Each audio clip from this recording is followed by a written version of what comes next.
Bien, si vous voulez bien, nous allons commencer. D'abord, je suis évidemment ravi de recevoir Laurent Dandrieux. On se connaît depuis 1992, ça ne nous rajeunit pas. Il était déjà très brillant et il n'a pas arrêté depuis Conon Ascandet. Et il vient nous parler ce soir du pape François. Laurent a accueilli, comme tous les catholiques et comme tous les journalistes, avec bienveillance et neutralité l'arrivée du pape François. Et puis, peu à peu, au fur et à mesure que le pape François parlait, s'exprimait et disait des choses surprenantes, Laurent a fini par évidemment se poser des questions légitimes sur la pertinence de l'enseignement du pape François. Il a écrit un livre qui s'appelle « Immigration, le grand malaise, le pape et le suicide de la civilisation européenne », qui était assez clair sur ce qu'il pensait de l'enseignement du pape François en matière d'immigration.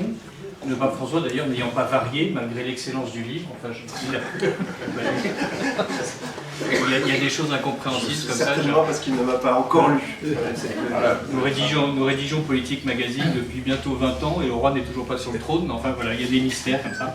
Et ce qui était intéressant, c'est de se dire aujourd'hui, indépendamment de l'immigration, en fait, est-ce qu'il est temps de faire un bilan du pontificat du pape François? Est-ce qu'on peut s'interroger non seulement sur l'enseignement du pape François en matière de questions migratoires, mais d'une manière plus générale sur toutes les oppositions que suscite le pape François et surtout la méthode du pape François. Quand je parle de méthode du pape François, c'est parce que l'admirable Nicolas Senez, l'homme qui dénonce le complot des gens de droite contre le pape François, vient lancer une série de podcasts diffusés par La Croix où le premier épisode s'appelle « Imposer la méthode François ». Voilà. Et dans ce premier épisode, Nicolas Senez nous conduit place Saint-Pierre lors de la première apparition du pape au balcon le 13 mars 2013 et raconte sa manière d'imposer une nouvelle façon de gouverner. J'aime bien ce mot d'imposer, à défaut du mot de gouverner.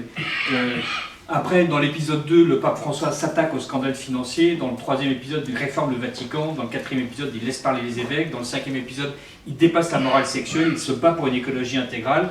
Dans le septième épisode, il en finit avec des siècles d'abus. C'est-à-dire que Nicolas Senez fait l'impasse sur tout ce que le pape François a couvert comme abus qui était commis juste sous son nez. Il n'y a pas le huitième épisode, le pape François et Martine à la plage, mais on sent quand même là, il va y avoir un riche filon.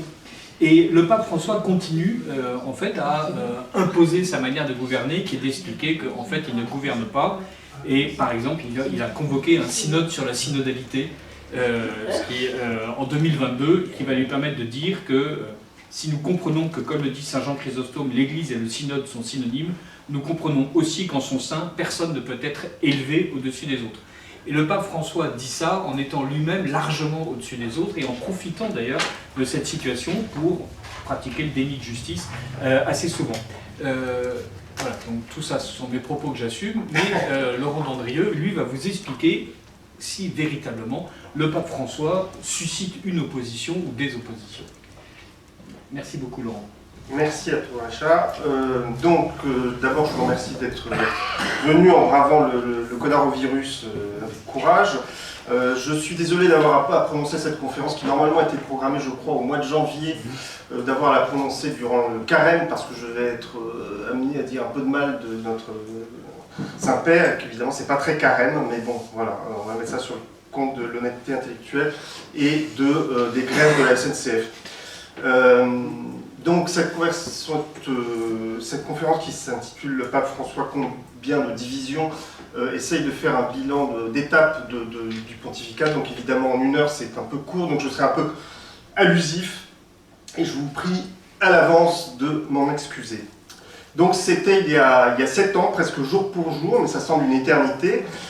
C'est le 13 mars 2013 en effet qu'à la surprise quasi générale, Jorge Mario Bergoglio était élu pape et prenait le nom inédit de François. Alors à l'époque, le discours médiatique et ecclésial dominant était celui-ci. Le pontificat le pontificat de Benoît XVI avait été un échec miné par des polémiques, des dissensions et des scandales, notamment ce qu'on avait appelé l'affaire Vatilix, cette fuite massive de documents internes qui s'étaient retrouvés dans la presse, mais aussi il y avait eu les polémiques sur l'usage du préservatif en Afrique, la levée des excommunications des évêques lefévristes, déjà les abus sexuels dans l'Église ou différents scandales financiers, bref, autant de polémiques ou de dysfonctionnements qui témoignaient censément de l'incapacité du pape, désormais émérite, à tenir le gouvernail de l'Église. Intellectuel brillant, tout le monde le reconnaît, le pape Benoît XVI, selon la plupart des commentateurs, aurait été un piètre administrateur, qui plus est trop intellectuellement décalé de l'évolution du monde en raison de ses positions conservatrices pour mener la barque de l'Église à bon port. Le cardinal Bergoglio, lui, s'était fait remarquer de ses pairs dans la phase préalable au conclave, ce qu'on appelle les conférences générales, non c'est pas ça, j'ai oublié le terme. Voilà, par un discours, en tout cas cette phase où les cardinaux... Congrégation générale, merci Hilaire. Cette phase où les cardinaux, avant de rentrer en conclave, apprennent à se connaître un petit peu, en attendant que tout le monde arrive, il s'était fait remarquer par un discours où il réclamait une refonte énergique de la curie. C'était un homme extérieur au sérail. En effet, durant ces années argentines, il ne mettait que très très rarement les pieds à Rome, dont il était notable qu'il n'aimait pas l'atmosphère curiale. C'était aussi un homme de terrain, jouissant d'une réputation de gestionnaire pragmatique. Bref, le pape François devait être l'homme qui remettrait l'Église sur les rails et, l'ayant délivré enfin de ses soucis d'organisation et de ses scandales, lui permettrait de reprendre à nouveau frais ses tâches d'évangélisation. 7 ans plus tard, vous le savez bien, la réalité ne correspond pas vraiment à ce tableau idyllique. Symboliquement, le scandale Vatilix, survenu sous Benoît XVI, a été suivi sous François d'un autre similaire qu'on a donc baptisé Vatilix II, qui a entraîné l'arrestation par la police vaticane des deux principaux responsables, un homme, un prélat nommé Monseigneur Lucio Baldo et une femme qui se sont être révélés des personnalités très peu recommandables, alors qu'ils avaient été nommés personnellement par le pape François pour travailler à la réforme économique de l'Église.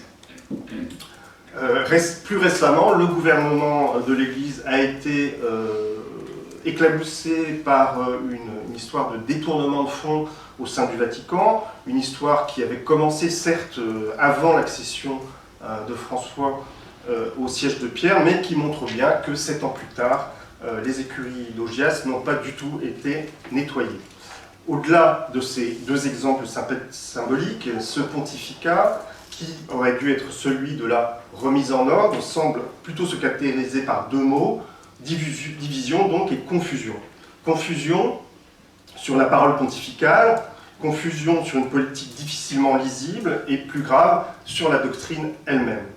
Division parce que si aucun pape, du moins parmi les papes du XXe siècle et ceux du début du XXIe, aucun pape n'a échappé aux polémiques et aux dissensions internes, jamais ces dissensions ne se sont à ce point révélées au grand jour, avec de nombreux cardinaux qui affichent plus ou moins ouvertement leur désaccord avec le pape au grand jour, au point de faire renaître une menace qu'on pensait oublier, la menace d'un schisme dont la perspective a été évoquée par le pape lui-même.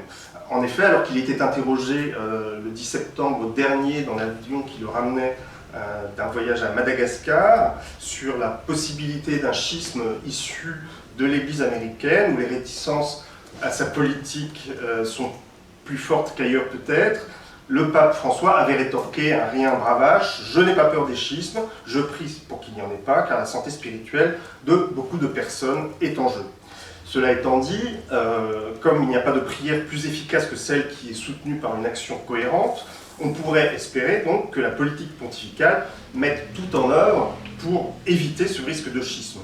Or, si ce risque apparaît aujourd'hui faible, il n'en reste pas moins que la question qui ne se posait pas avant l'accession de François au pontificat est bel et bien apparue au grand jour, et qu'il est certain, et je vais vous le démontrer, je le pense, et en tout cas je vais essayer ce soir, il est certain que la politique de François elle-même, source donc de confusion et de division, en est en grande partie responsable.